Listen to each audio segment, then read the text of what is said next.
The Parenting Prison and Pups program is a way for us to reach women and to help them to become better parents for their children. What we are really looking to do is to stop the cycle of intergenerational incarceration, and we hope through this program we will be able to do that.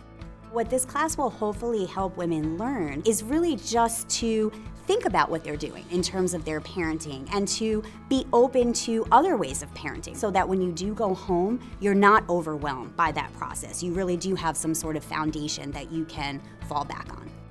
You know, when these women come to jail, they don't come alone. When they come and sit before you, often, if they're mothers, they're really talking about their children. I don't know where the kids are, or where are the kids, or, you know, I failed as a mother. So there's this sense of already you failed as a human being, but now you're also failing as a mother.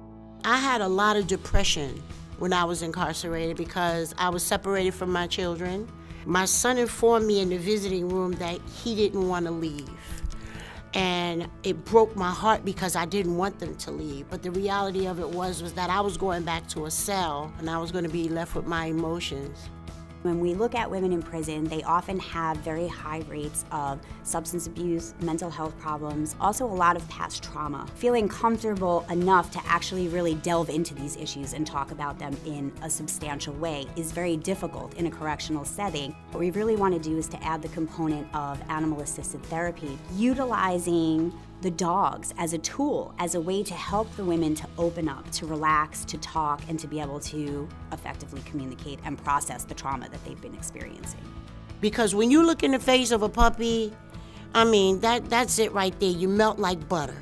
And these women would have that to look forward to. In that moment, they would love that and not worry about the cares of the world. This is a very exciting project because it's unique. We wanted to make sure to ensure the safety and the well-being of both the women who are in the class and also the dogs who are going to be participating, that we would be recruiting and training for this program mental health professionals.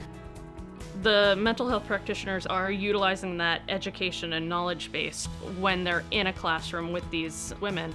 They can be observing them and noticing points in time when we might be talking about things that might be more difficult for them to either acknowledge within themselves or speak up and share with others about. If they see that, they can take that opportunity with their dog to interject. We hope that that can make them feel comfortable and accepted and that there's no wrong answer. They have that opportunity to take the time to heal and learn more about themselves.